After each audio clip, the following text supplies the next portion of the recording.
다니엘서 10장 1절부터 9절 찾으셨으면 저부터 한 절씩 번갈아가면서 교독하도록 하겠습니다.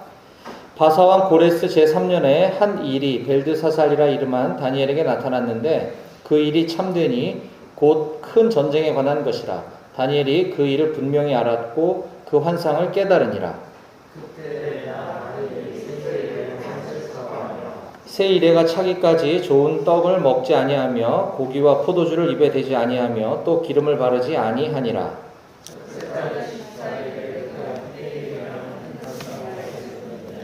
그때 내가 눈을 들어 바라본즉 한 사람이 세마포 옷을 입었고 허리에는 우바스 순금띠를 띠었더라.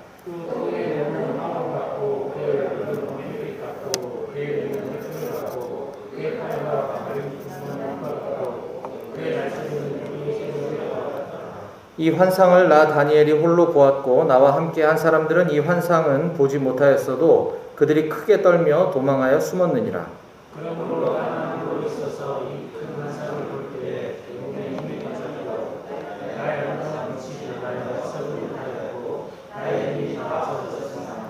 내가 그의 음성을 들었는데 그의 음성을 들을 때에 내가 얼굴을 땅에 대고 깊이 잠들었느니라. 아멘. 오늘 주신 말씀에서 함께 잠시 기도하겠습니다. 하나님 아버지 감사합니다. 오늘도 변함없이 이곳 목욕 순장 모임을 통해서 우리가 주님을 만나 뵙기 원합니다. 주님 우리에게 말씀해 주시고 우리에게 듣는 귀와 듣는 마음을 허락해 주셔서 오늘 말씀을 들을 때에 또 순모임을 통해서 말씀을 공부할 때에 우리의 삶이 변화되어지고 우리가 주님 앞에 한 걸음 더 나아가는 시간 될 수 있도록 주님 허락하여 주시옵소서. 이곳 현장이나 또 온라인상에 함께하고 있는 우리 형제 자매님들이나 동일한 은혜로 함께하여 주시옵소서. 모든 것 다 주님께 맡겨드리고 예수님 이름으로 기도했습니다. 아멘. 네, 우리 앞뒤 전후 좌우에 계신 분들과 이렇게 인사했으면 좋겠습니다. 우리 오늘 주님을 만납시다. 뭐 놀란 눈을 하고 이렇게 주님을 어떻게 만난다는 거지 이러시면 곤란합니다. 네, 온라인에 계신 분들은 네, 아까 보니까 우리 승길 형제님 보이시던데 건강 좀 괜찮으세요? 예, 괜찮습니다. 고맙습니다. 예, 아유, 우리 쉬셔야 되는 거 아니에요? 왜 나오셨어요? 괜찮아요? 네. 네. 협심증 때문에 금주에 스텐트 삽입술.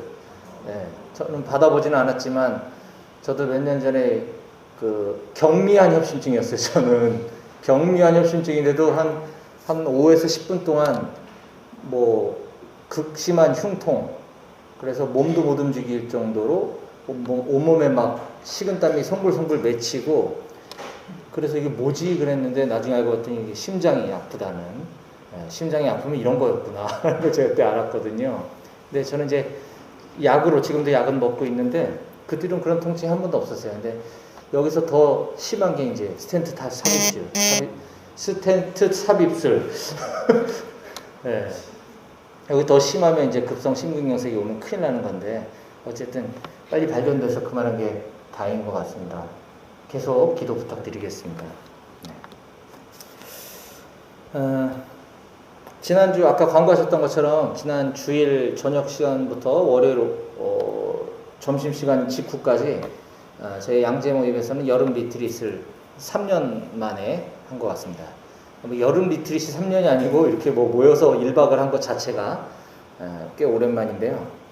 각자 섬기는 교회에서 주일 사역 마치고 경기도 가평군 설악 IC 근처에 있는 교원그룹 연수원, 교원 비전센터라고 하는 곳에서 진행을 했는데 꽤 오래전에 한 달 전부터 아마 예약하고 준비했던 것 같아요. 그때 저희가 원래 가고 싶었던 곳이 따로 있었는데 8월 달에 예약이 없다 그래서 야, 그 딴 데도 마찬가지겠다. 이거 빨리 진행해야 되겠다 해서 인터넷 뒤져가지고 이제 했는데 제가 전에 듣기로는 이제 많은 곳에서 이제 1박으로 리트릿이나 수련을 하고 싶었는데 지금 장소가 없다는 얘기를 많이 들었습니다.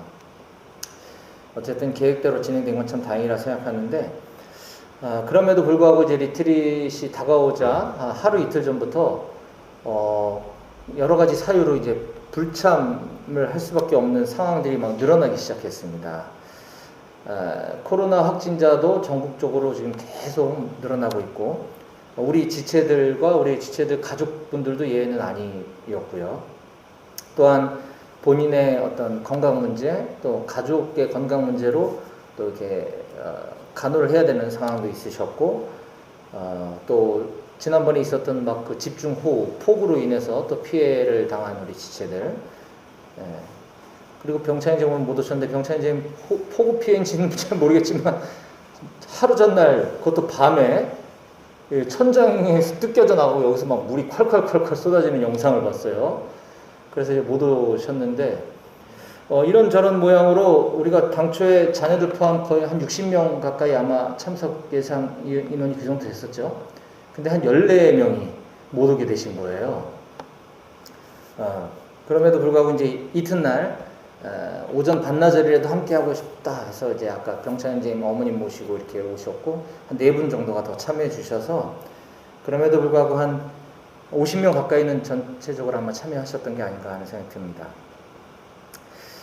출발 전날과 이제 당일날 아침에, 그러니까 특별히 이번 리트릿은 저희 지체들 중에 이제 코로나 시기에 오신 새가족분들이 많이 참여하셨고, 또 우리 지체들의 가족분들, 뭐 친인척분들도 오셨어요. 우리 원조 형제님의 처형, 맞죠? 처형의 가족이 다 같이 오시고, 뭐 이렇게 많은 분들이 오시는 바람에 우리가 이제 여러 이런 우리 지체들과 우리 가족들 또 참여하지 않는 가족들까지도 이제 배려하는 차원에서 하루 전날이나 당일날 오전에는 자가검사 키트로 코로나 그 간이 검사를 하고 인증샷을 올리도록 이렇게 했는데 그 중에는 이제 이거 여기서 나오면 괜히 회사에도 찝찝하고 이런 거 안 했었으면 좋겠다는 의견도 소수 있긴 했지만 그래도 많은 분들이 협조해 주셔서 무사히 잘 끝날 수 있었던 것 같습니다.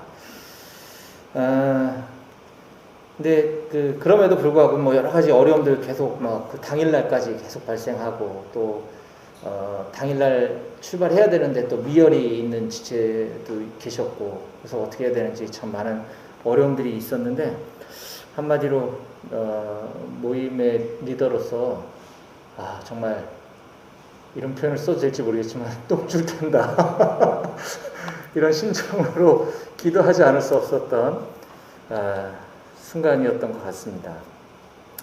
이렇게 이제 절박한 마음으로 이제 시작된 저희 리트리트 첫날 예배를 시작을 했는데 당초 계획했던 시간을 훌쩍 넘어서 예배를 2시간 넘도록 이제 뜨거운 기도에 또 함께 할 수 있어서 너무 감사했고요.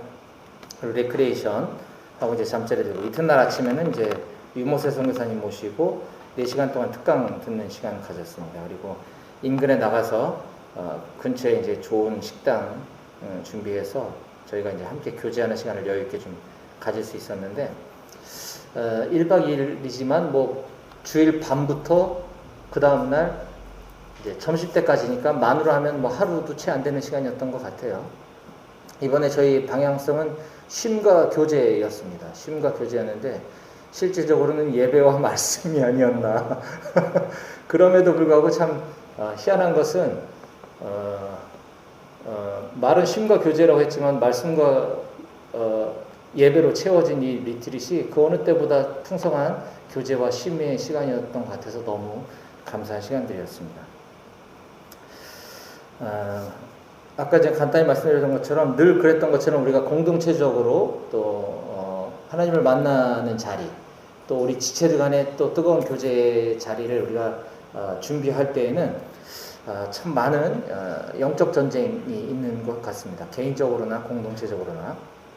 오늘 우리가 아까 읽었던 다니엘서 본문도 그런 영적 전쟁에 관한 이야기가 10장 전반에 걸쳐서 기록되어 있습니다.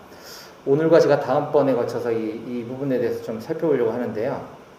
오늘은 이제 그 중에 다니엘서 10장 1절부터 9절 앞부분까지 말씀을 통해서 우리에게 주시는 교훈을 제가 한 3가지 정도로 나눠서 말씀의 제목을 힛데겔 강가에서 라고 하는 제목으로 오늘 우리에게 주신 하나님 말씀 선포하려고 합니다. 한번 같이 따라해 볼까요? 힛데겔 강가에서. 네. 오늘 본문 말씀인 다니엘서 10장은 이렇게 시작을 합니다. 바사왕 고레스 제3년에 한 일이 벨드사살이라 이름한 다니엘에게 나타났는데 그 일이 참되니 곧 큰 전쟁에 관한 것이라. 다니엘이 그 일을 분명히 알았고 그 환상을 깨달으니라. 지금 이 사건의 배경이, 시간적 배경이 바사왕 고레스 제3년이라고 언급해주고 있습니다. 우리가 아는 것처럼 바사왕 고레스 원년에 어떤 일이 일어났었죠? 그렇죠. 네. 말씀하신 거죠? 네. 에스라서 1장 1절에 보면 바사왕 고레스 원년에 여호와께서 예레미야의 입을 통하여 하신 말씀을 이루게 하시려고 바사왕 고레스의 마음을 감동시키심에 그가 온 나라에 공포도 하고 조소도 내려 이르되 라고 하면서 이제 이스라엘의 포로 귀환령이 내려지는 것을 볼 수가 있습니다. 지난번에 제가 이제 다니엘서 9장을 살펴볼 때 다니엘서 9장의 내용은 이제 다니엘이 성경 말씀 중에서 특히 이제 예레미야서를 읽다가 하나님께서 이스라엘 백성이 바벨론 포로에서 이제 귀환시키실 날이 얼마 남지 않았다는 것을 깨달았었다 그랬습니다.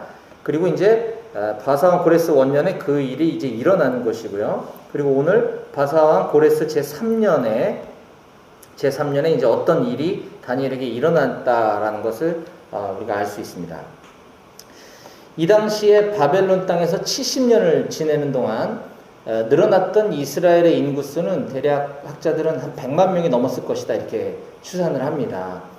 그런데 이때 포로 귀환했던 사람들이 몇 명이었는지 우리는 지난 에스라서를 성경 공부할 때 본 적이 있습니다. 2장 64절에 보면 온 회중의 합계가, 그러니까 쭉 포로 귀환하는 지파별로 쭉 인원수를 나열하고 합계가 42,360명이다 라고 이렇게 얘기하고 있습니다. 100만 명이 넘는 이스라엘 인구수 중에 5만 명도 안 되는 숫자가 이제 귀환을 한 거죠. 자, 다니엘의 심정은 아마 이랬을 것 같아요. 9장에서 성경을 읽다가 하나님의 그 긍휼하심과 이스라엘 백성을 향한 그 사랑의 계획으로 70년의 때가 차면 이제 귀환시켜 주겠다고 하는 게 하나님의 계획이었는데 포로 생활을 한 70년 가까이 하다 보니까 이제는 노예 생활의 불편함을 별로 못 느꼈던 것 같아요. 그냥 여기가 좋사오니. 이 95%가 넘는 비중을 차지하는 대부분의 이스라엘 백성들, 뭐 다는 아니었을지 몰라도 상당수는 그러한 마음으로 그냥 그곳에 남았던 것이 아닐까라는 생각을 하게 됩니다.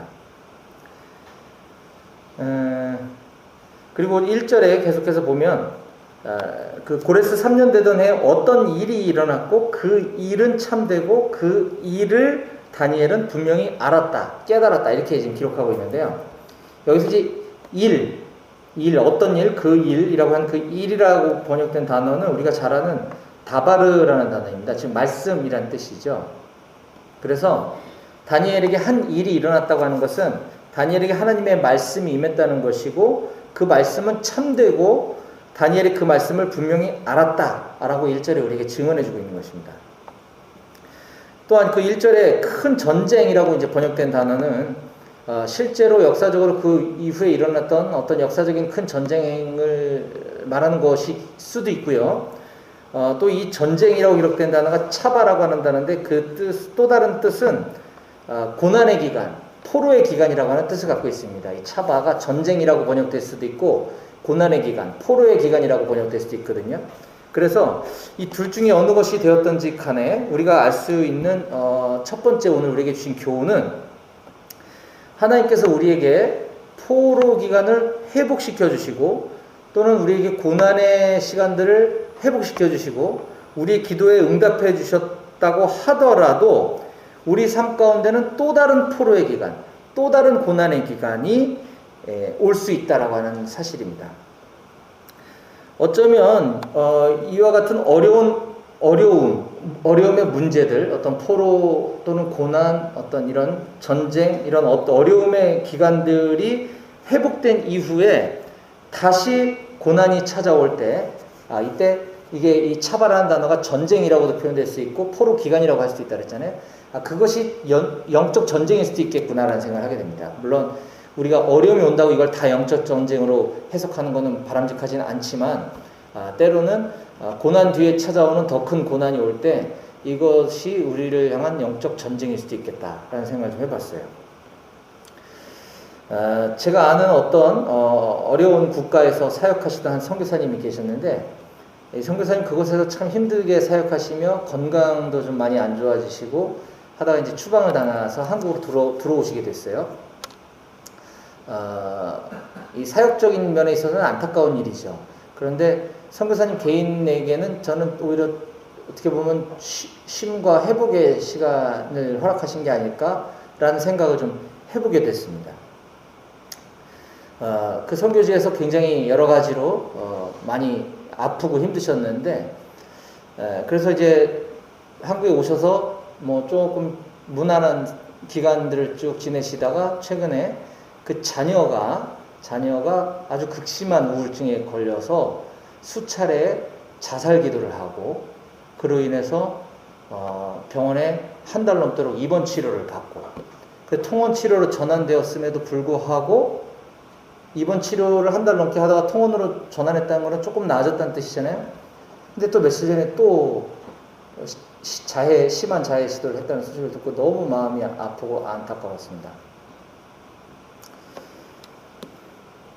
이처럼 포로 기간이 지나도 고난의 기간이 지나가도 우리 인생 가운데 고난의 시간이 다시 올 수 있구나. 어쩌면 이것이 영적 전쟁일 수도 있겠다라고 하는 생각을 좀 해보게 됐습니다. 자, 그럼 그때 다니엘이 취한 행동은 어떠했었는지 2절과 3절에 기록해주고 있는데요. 우리 승길 형제님 시키면 힘드시니까 양경자매님이 대신 읽어주시겠습니다. 2절 3절이요. 네. 그때 나 다니엘이 세일의 동안을 슬퍼하며 세일에가 차기까지 좋은 떡을 먹지 아니하며 고기와 포도주를 입에 대지 아니하며 또 기름을 바르지 아니하니라. 네, 감사합니다. 다니엘은 지금 새 일에, 여기서 말하는 새 일에란 21일을 말하는 겁니다. 21일 동안 슬픔 가운데 즐거운 것과 좋은 것을 멀리하고 하나님 앞에 기도의 자리로 나아갔다는 겁니다. 이거 뭐 완전 금식 기도를 했다는 뜻은 아닌 것 같아 보여요. 하지만 일부러 이제 자신을 육체를 괴롭게 하는 거죠.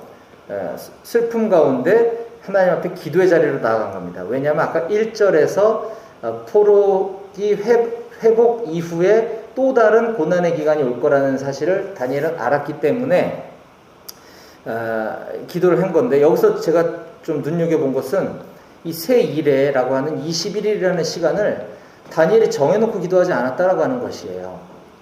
우리가 이 대목을 보고 많은 이제 교회가 이제 새 일의 기도회, 다니엘 기도회 이런 것들을 많이 하게 되는데, 그거 뭐 제가 잘못됐다 폄훼하는 것은 아닙니다. 그러나 중요한 것은 우리는 보통 어떤 목적을 가진 기도를 할 때에 있어서 기도의 기한을 우리가 정해놓고 기도하는 경향이 없지 않아 있는 것 같습니다. 새 일의 기도회, 40일 금식 기도회, 뭐 100일 특별 철야 기도회, 뭐 1000번째 새벽 제단 등등등. 저는 여기서 아마 오늘 우리에게 주시는 두 번째 교훈은 우리의 이런 기도의 어떤 패턴들, 우리 스스로 기한을 정해놓고, 이거는 공동체적이뿐만 아니라 개인적으로도 마찬가지죠. 내가 무언가 어떤 힘든 일이 있을 때 40일 금식 기도를 해야지, 아니면 새 일에 기도를 해야지라고 이렇게 정해놓고 기도하는 것은 어쩌면 우리 스스로가 내가 이것을 해냈어 라고 하는 스스로의 만족, 어떤 뿌듯함, 이런 것을 얻는 것에 익숙해져 있지 않은가라는 생각을 좀 해보게 됐습니다. 우리가 하나님과의 교제를 누리는 이 기도의 시간에 대해서 나의 어떤 목표 달성을 위한 어떤 실적 달성하는 것과 같은 이렇게 기한을 정해놓고 하는 것은 좀 별로인 것 같다는 생각이 듭니다. 다니엘은 그냥 슬픔 가운데 기도하다가 그냥 21일째 되는 날 또 무슨 일이 있었다, 이거뿐입니다. 그 이상도 그 이하도 아니었던 거죠. 이거는 기도뿐만 아니라 우리 어떤 신앙의 행위들도 다 저는 마찬가지라는 생각이 들어요. 어쩌면 하루도 빼놓지 않고 성실하게, 물론 우리 다 그랬으면 좋겠지만 솔직히 저는 그렇게 못하는 것 같아요. 하루도 빼놓지 않고 큐티를 매일매일 이렇게 열심히 하는 건 너무 귀합니다. 그런데 이것이 뭐 다른 사람에게 어떤 인정을 받거나 칭찬을 받고자 하는 동기가 요만큼이라도 있다면 그건 한번 내면을 살펴봐야 되는 부분일 거라는 생각이 들고요. 또 하루도 빠짐없이 아까 말씀드렸던 것처럼 어떤 정한 기한을 놓고 내가 이것을 목적 달성을 하기 위해서 새벽 기도에 열심히 참여했다라는 것에 만족하는 동기가 혹시나 있지는 않는지, 매년 전도를 몇 명 했고, 작년 비해서 우리가 물론 이제 영적 성장을 위해서 OAT도 하고 이제 그런 것들을 우리가 이렇게 돕고 장려하는 거는 다 마땅한 거지만, 저는 우리가 잘 깨닫지 못하는 내면에 요만큼이라도 그런 동기가 있다면 그 불순물은 제거해야 된다는 차원에서 말씀을 드리는 것입니다.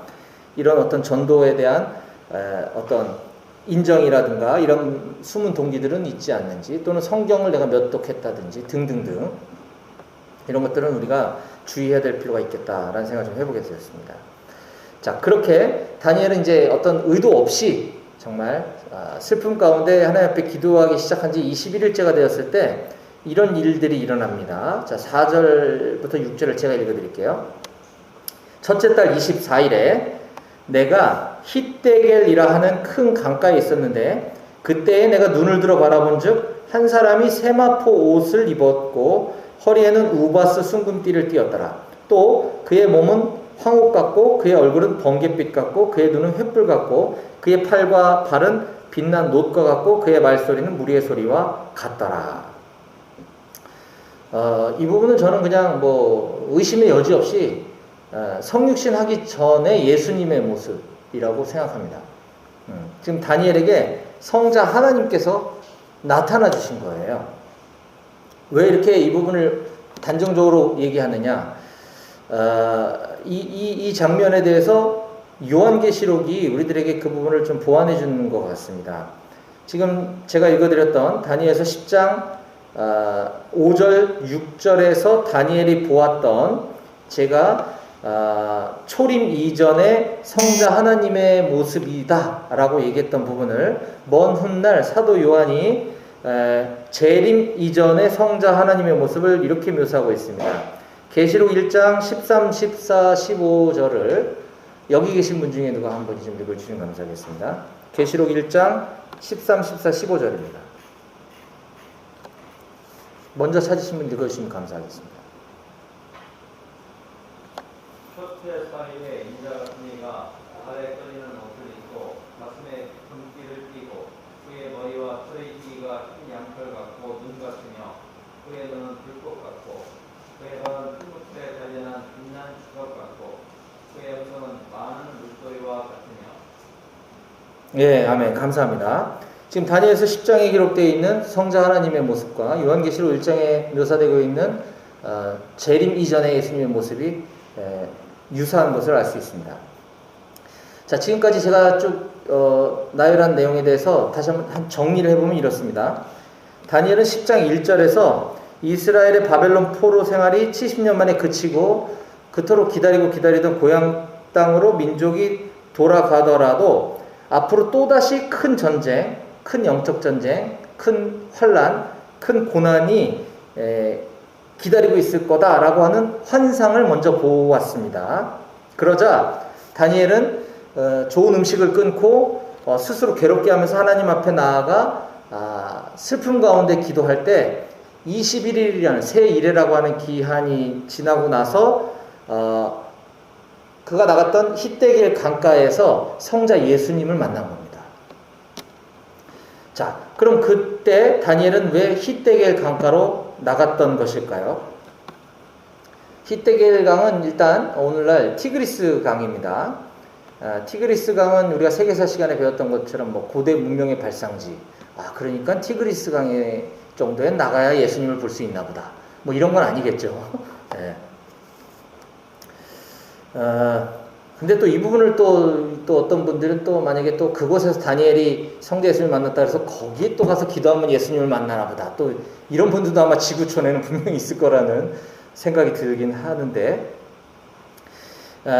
이 고대 그리스 사람, 아니 그리스가 아니라 고대 이스라엘 사람들은 강가에 나가서 기도하기를 즐겨 했다고 성경의 곳곳에와 유사한 장면들이 많이 기록되어 있습니다. 왜냐하면 강가에서 자기 자신을 정결케 하고 하나님 앞에 기도로 나아가는 어떤 문화 습관과 같은 것이죠. 몇 군데만 제가 소개하면 에스겔서 1장 1절에 보면 30째 해 넷째 달 초대새에 내가 그발 강가 사로잡힌 자 중에 있을 때에 하늘이 열리며 하나님의 모습이 내게 보이니 에스겔이 그발 강가에서 기도하다가 하나님의 모습을 보는 장면이고요. 시편 137편 1절에서 7절은 우리 같이 함께 찾아봤으면 좋겠네요. 시편 137편 1절부터 7절까지 읽어보겠습니다. 시편 137편입니다. 네, 번갈아 가면서 읽어볼까요? 저부터 읽겠습니다. 우리가 바벨론의 여러 강변 거기에 앉아서 시온을 기억하며 울었도다. 이는 우리를 사로잡은 자가 거기서 우리에게 노래를 청하며 우리를 황폐하게 한 자가 기쁨을 청하고 자기들을 위하여 시온의 노래 중 하나를 노래하라 함이로다. 예루살렘아 내가 너를 잊을진대 내 오른손이 그의 재주를 잊을지로다.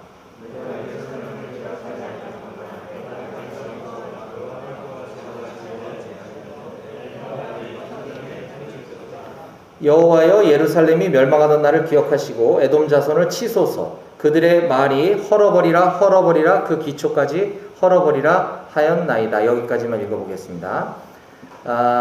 이 장면이 그 바로 바벨론의 포로로 잡혀갔던 이스라엘 백성들이 그곳 바벨론의 강변에 앉아서 시온 이스라엘 예루살렘을 기억하며 울면서 부른 어떤 노래 어떤 시의 장면인 거죠. 이거 제가 몇 년 전에 저희 월요원 모임에서도 한번 나눴던 적이 있었는데 이 시편 137편은 우리 1970년대를 풍미했던 팝 가수 보니엠이 불렀던 바빌론 강가에서 By the Rivers of Babylon이라고 하는 노래가 이 장면을 배경으로 만든 노래였거든요.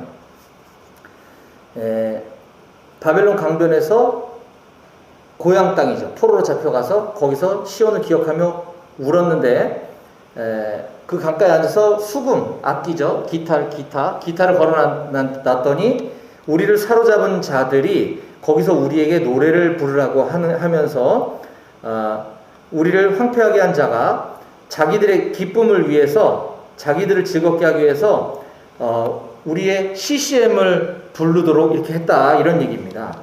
그러자 우리가 이방 땅에서 어찌 CCM을 부르겠는가 이렇게 얘기하면서 이제 슬퍼하는 장면입니다. 어쨌거나 이때 이스라엘 사람들이 똑같이 바빌론 강변에 앉아서 이렇게 그냥 울고만 있었다는 것이 아니라 강변에 가서 기도하면서 그 하나님의 마음과 그 슬픔을 느꼈다는 것이죠.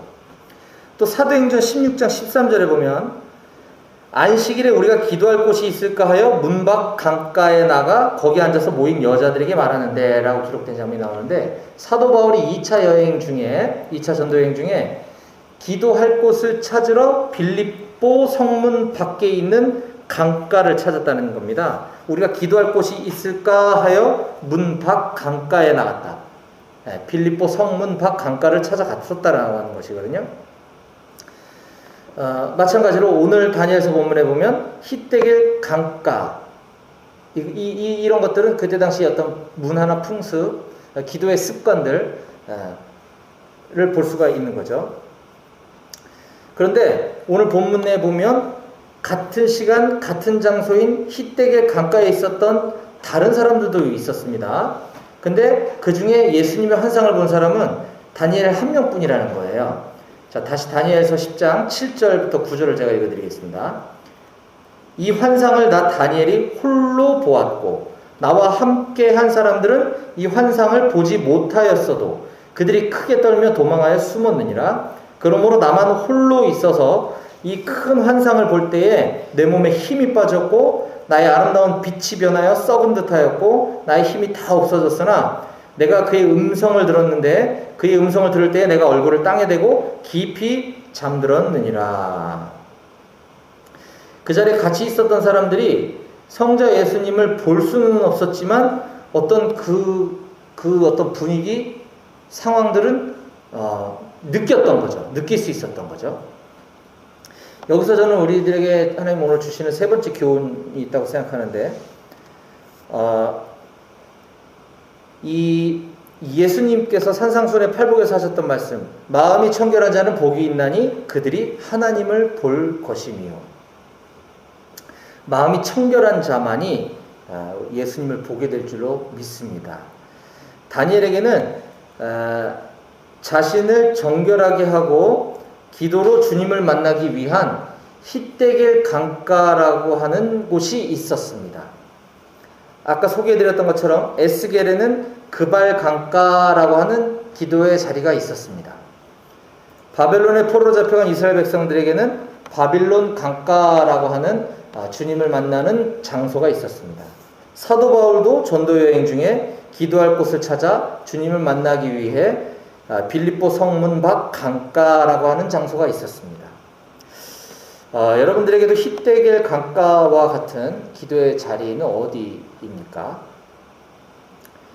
저는 강원도 고성이나 속초같이 영동지방 동해 쪽에 이제 출장 갈 때는 항상 여러분도 아시다시피 이제 1박 2일로 숙소를 잡고 이제 그곳에서 좀 쉬다가 이렇게 오곤 하는데, 요즘은 그것도 잘 안 하지만 이제 처음에는 와 바다다 나가서 경치 구경만 하다가 들어온 게 전부였습니다. 그 다음에는 이제 운동화 챙겨가서 운동 좀 해야겠다. 그것도 잘 안 했습니다. 근데 제가 오늘 말씀을 보면서 정말 많이 반성하게 됐습니다. 그곳이 하나님이 나를 보내신 힛데겔 강가구나. 내가 그곳에 기도해야 되는데 뭔 생각만 하다가 왔나. 이런 생각을 좀 해보게 됐습니다. 물론 바닷가 강가 비슷해서가 아닙니다. 어느 곳이든 제가 가는 곳마다 하나님께서 그곳에서 제 자신을 정결하게 하고 주님께 나아가는 기도의 자리들을 찾고 만들어야겠다라고 하는 다짐을 좀 해보게 됐습니다. 저는 여기 계신 우리 강남일지구 모든 순장님들에게 이와 같은 힛데겔 강가와 같은 자리가 이와 같은 목요 모임, 월요 모임, 새벽 기도의 자리가 되기를 원합니다. 또한 개인적으로도 여기 계신 모든 분들이 자신을 정결하게 하고 자신만의 힛데겔 장소와 같은 주님을 깊이 만나고 깊이 교제할 수 있는 그런 기도의 장소가 꼭 있었으면 좋겠고, 그곳에서 주님을 자주 만나게 되는 역사가 있기를 주님의 이름으로 축복합니다. 아멘. 기도하시겠습니다.